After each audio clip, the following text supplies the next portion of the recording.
I feel guilty. I mean, I don't want to, but I can't help feeling like there wasn't something I could have done. See, I'm the kind of person who ignores the bad and tries to see the bright side of things.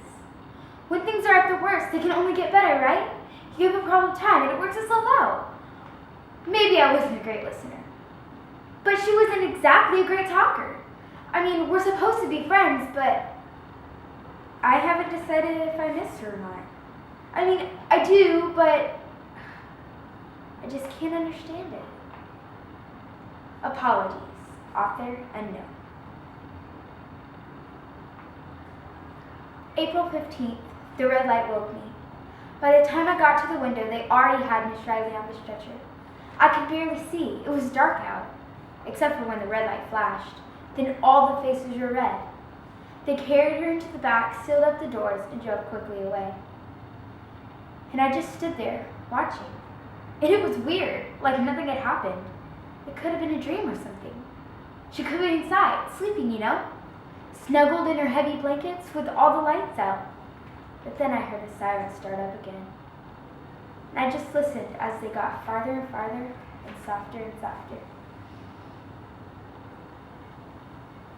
That's how I'll do it, at night, with everybody asleep. No speeches, no cannons, and no flights of angels leading me on my way.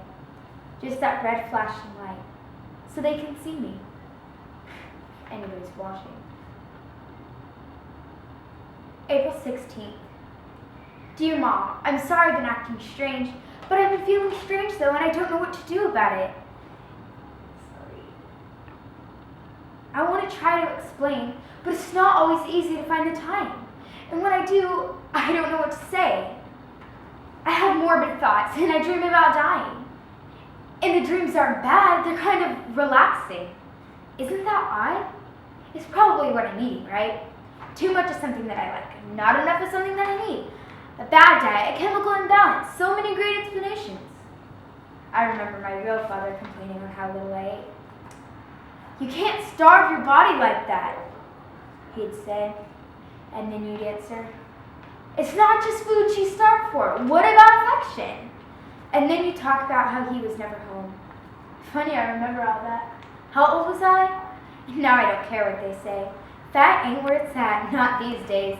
You better be free as a feather from excess baggage if you want to be somebody, and that's the truth. April 16th. I couldn't sleep again. I just kept tossing and turning, and I couldn't get comfortable. So I got out of bed and I got dressed. I guess nobody heard me. At least nobody said anything. And I just started walking.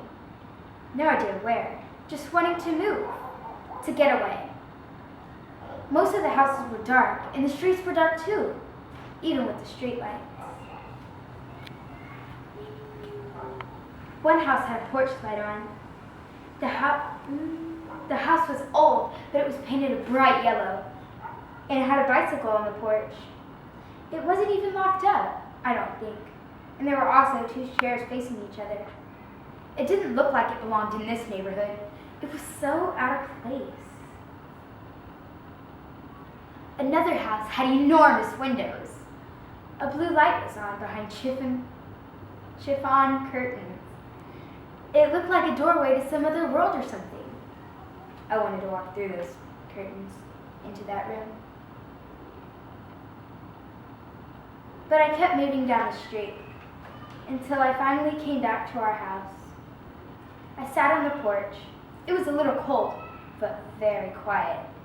And then a dog started barking down the street, so I came inside before anybody woke up. As I walked past my mother's door, I heard their voices. It had to be past midnight. But they were up, talking. He said something and she laughed, and suddenly I felt really angry. So I went to my room and I lay in bed until I stopped hearing their voices. I'm sorry, Mom. If there was anybody I could tell it to, it would be you. But it's not anything I can identify. It's not you, and it's not the kids at school. And it's not Jim. He's a good stepfather. It's just a feeling, a very sad feeling that won't go away. Like when Miss Riley was saying how sick she was. She wasn't actually dying, but she knew she would be. So that feeling was with her. For a long time, I knew I was going to die. And it's a terrible waiting. It's like waiting for an accident to happen. You see the car coming, and it's not going to stop. And there's nothing you can do but wish it would hit you and be over with. It sounds silly to say, but I've seen the car coming. I've known. And I can't get it out of the way. So please, I say to myself, please, just make it go faster. Honestly, I don't mind dying. I just don't want to wait anymore. I love you. Please forgive me, Jennifer.